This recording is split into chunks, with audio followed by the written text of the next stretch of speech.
Now, the article is about a woman who went out on a date with a guy, slept with him, but then wondered why he didn't want to commit to her. So, of course, she cried double standard and all the other typical useless nonsense that women like to cry about when they are exposed as the banana gobblers that they are. So let's go ahead and get started here.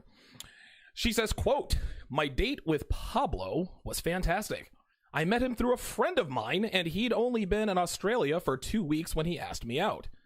He really knew how to show a girl a good time.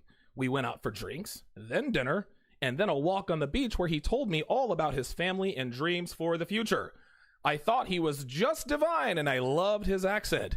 It helped that he was also a gorgeous-looking man." The last thing she said right there, he was also a gorgeous-looking man. That is the only thing she cared about. She can give a damn about his family or his dreams or his dreams for the future.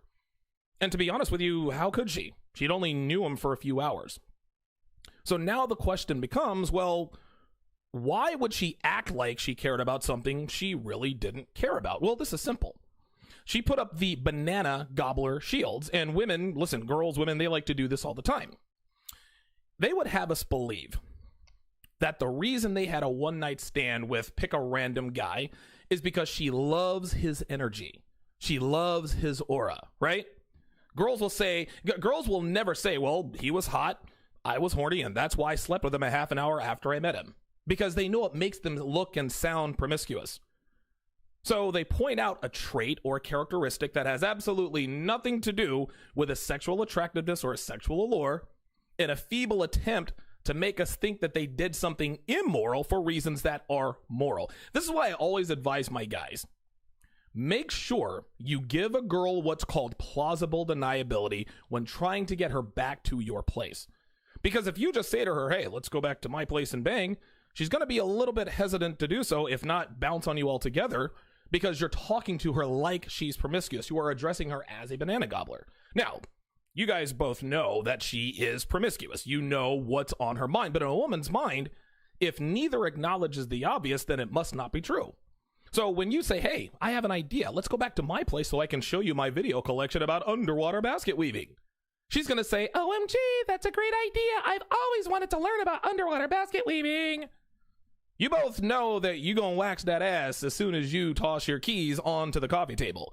But so long as you don't explicitly and literally suggest it, she can tell herself and her friends, well, 1 minute we were watching a fascinating video about weaving baskets underwater, and before I knew it, I woke up in his bed this morning. I guess it just happened.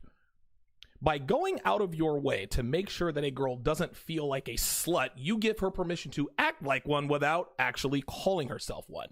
Anyway, this woman wanted to sleep with Pablo the minute she laid eyes on him, and it had nothing to do with his family or his dreams. This is typical snowflaking. She continues, he couldn't stop kissing me. Literally from the moment we left the restaurant, he was all over me. Not in a sleazy way, because I was so attracted to him, I didn't mind. But he'd be kissing my face, my arms, my hands, my neck. Let me switch slides here. My neck, she says. There we go. He was just an incredibly sensual man, and the whole night felt like this amazing seduction. It's usually my policy, she says, to never go home with a man until I'd had at least 2 or 3 dates. Especially a man like Pablo, who wasn't like anybody I'd ever dated before. Oh boy, here we go. More snowflaking. More snowflaking. It's her policy not to sleep with a man until she's had at least 2-3 dates. I'm calling bullshit. Now, I'm not going to sit here and act like I'm the only one who rolled my eyes when she talked about her policy, because anybody who watches this show can spot that immediately. Okay, you guys, I often call you guys the most educated audience in the manosphere. This is for a very good reason. Okay? Now, there may be some women watching my show thinking, well, how do you know this isn't her policy? She could be telling the truth. No, she's not. And the reason we know she's not is because she felt the need to tell us. And the reason she told us is because she did the opposite of what she said she normally does. Women do this all the time, guys. Girls will drop their panties 45 minutes after we meet them, and then they'll say, well, I don't normally do this, and then they expect us to believe it. Girls who sleep with guys on the first date do it all the time. This is why it's so easy for them to do it all the time. So here's lesson number 1. Never believe a woman who says she has a policy or a rule about anything. When they say this out loud, it quite literally means the opposite. If a girl has a rule about not sleeping with guys on the first date, it means she sleeps with guys on the first date. A woman who says she has a policy against sleeping with married men does indeed sleep with married men. Tatiana, you guys know, those of you guys who have followed me, you guys know all about Tatiana, the Ukrainian or Russian girl who played me like a fiddle when I was in Vegas. She told me that she had rules against sleeping with guys on the first date. We were at her place. We're in bed fooling around. Things are getting hot and heavy. And in my mind, the booty was a foregone conclusion. But every time I tried to slide off those panties, she said, no, please, Donovan, don't tempt me. I don't want to break my rule, she said. So I told her, listen, rules were made to be broken. And my hand to the man, guys, she said this to me. My hand to the man. I never thought of it that way.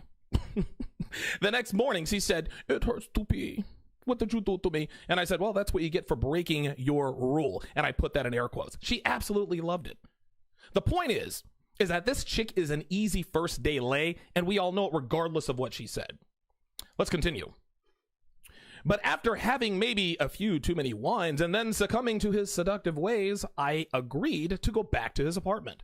He told me his flatmate was up the coast, so we had the whole place to ourselves. How convenient. He poured me a glass of champagne, but before I could even take a sip, we were kissing. Then he took my hand and we went to his bedroom. The sex was out of this world amazing. He was so loving and attentive, and I just found him so attractive. What she just did here was exactly what the 23-year-old that I talked about in episode 498, who cheated on her boyfriend with his best friend and ended up pregnant, doesn't know who the father is, which is putting herself in the passive role, which divorces her from any and all culpability in terms of what happened. She had sex with the guy, but never once did she say, I got horny and I wanted to have sex, so we had sex. No. Instead, she blames it on, number one, first having too much to drink. Then she said she succumbed to his seductive ways, as if to imply that had it not been for her drinking too much and Pablo's seductive ways, she would never have slept with him, even though she went back to his place and were kissing before she could even take her first sip of champagne that he poured her. This is why we always laugh at women when they cry double standard.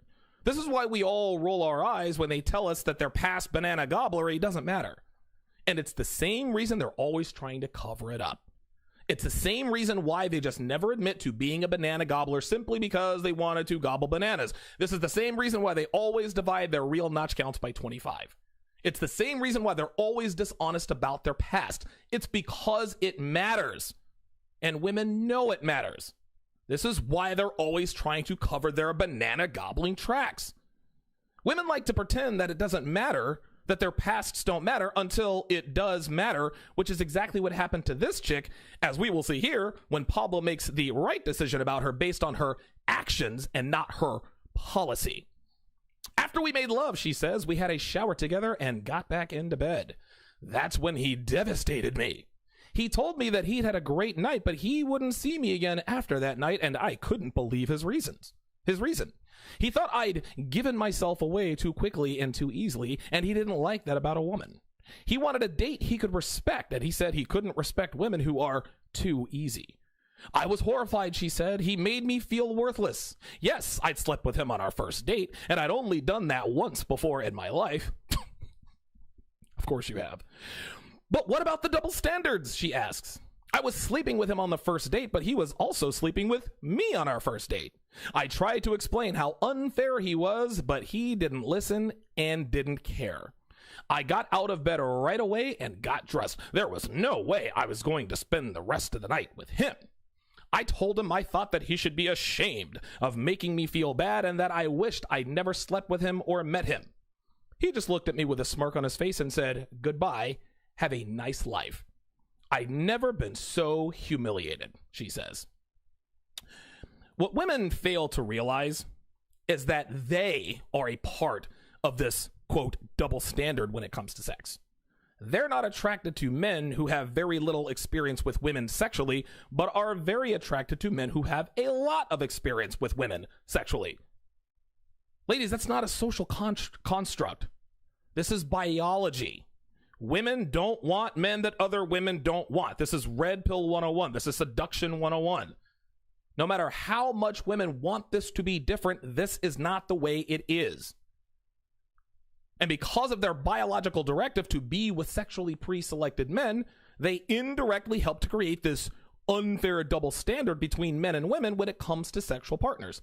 Now, that said, we know that whatever sexual standard applies to women, the complete opposite applies to men. This is how it is across the board, guys. Virginal women are extremely valuable. Virginal men are extremely not. Every man a woman sleeps with lowers her value, while every woman a man sleeps with increases his value. Dominant men are sexually attractive. Dominant women are sexually gross. The list goes on, but you guys get the picture. But here's the thing. Women do know this stuff. Okay? They know these things. They're acutely aware of these things, but then they want to act all scandalized when a man actually holds her to the true biological standard, which is while men take advantage of a lack of sexual temperance from a woman, they do not respect it. Men of value, which Pablo obviously is, do not commit to women who give it up on the first date. That's all there is to it. Now, we're certainly going to try to tap that ass, right? We're men. It's what we do. And if we don't at least try, we lose the respect of women for many, many reasons. And I talked about this, pardon me, and I talked about this and not committing to females who give it up on the first date in episode 429. Take a listen. My good friend Paul all the time, right? I tell him, dude, if girls want me, if girls want my commitment, they absolutely cannot give in. Because I'm going to try to fuck you, right? I'm not afraid to make the first move. I'm not afraid of rejection. If I want to fuck a girl, I'm going to try. And if you let me fuck you, great. We'll have great sex and it'll all be good. But understand, the moment my cock enters your body on the first date, the chances of you being my girlfriend are zero. I'll continue to fuck you. I'll let you come over, have a few drinks, bench you over my couch once, maybe twice a week. But if I fuck you on the first date, there is no way I am making you my main chick. There is no way I am committing to you or becoming exclusive with you. Trying to fuck a girl on the first date is the one true way to find out whether or not she's a slut. She can say whatever she wants, guys. She can act however she wants. But if she gives up the ass on the first date, she is put into the slut category, which means all she gets from me is a dick and the occasional whiskey shot. Now, just because she doesn't fuck you on the first date doesn't mean she's not a slut. A lot of girls doing this these days, especially women who are past the wall. So if she doesn't fuck you on the first date, it doesn't mean she's not a slut, but it does keep her off of the side chick list or the fuck buddy list, at least for a while anyway. So again, the fourth and most important reason you should always try to sleep with a girl on the first date, well, you should always try to fuck her. It lets you know right off the bat whether or not she's a slut. This woman learned the hard way that men who are worth a damn do not commit to women who give it up too soon. He said that himself. He said that he said that she gave herself away too quickly and easily, and that he didn't like that in a woman. Then women who hear about these stories asks, well, why did he sleep with her if he said he didn't like that in a woman?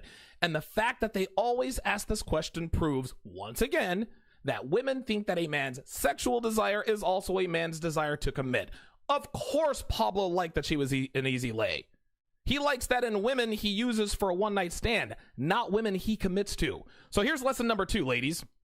If you don't want a guy to put you in the fuck friend category, and by the way, the friend zone for women isn't the same as the friend zone for men. If a woman says, well, Kevin put me in the friend zone, it means Kevin's banging me every night, but not committing. He's not committing to me. This is sex with no strings attached. The friend zone for women is the fuck friend zone. It is sex without commitment. For guys, the friend zone is commitment without the sex. Anyway, ladies, if you don't want a guy to put you into the fuck friend zone, then do not sleep with him on the first date. If the guy you're on a date with is a guy you really like, if he's a guy you could potentially see having a relationship with, then understand that if you sleep with him, that is never going to happen. If you sleep with him on the first date, it's never going to happen. And if it does happen, if he does commit to you, even though you slept with him on the first date, then he's not a man of value. Because men of value do not commit to women who are banana gobblers. Why? Because they don't have to. Men of value are spoiled for choice, and they're going to choose women who choose not to give him the booty on the first date, and that's all there is to it. Well, what if he ghosts on me because I'm not sleeping with him? Then that means that he wasn't looking for a relationship in the first place. It means that he was just looking for easy sex. And if you have a problem with that, it means you weren't looking for anything serious either. You can't have it both ways, ladies. You can't sleep with a bunch of men in demand and act all butthurt when they don't respect you or make you their girlfriends. Everything has a cost. If you want commitment, you need to refrain from sleeping with these men for as long as you can. If he's looking for a relationship, he will stick around. If he's looking for easy sex, he'll bounce, or at least he'll keep you around while he's banging other girls. So ladies, you guys can bitch and moan all you want about what's fair and what's not. Mother Nature doesn't give a damn about how you feel. Men are biologically hardwired to look upon promiscuity with disgust and act accordingly.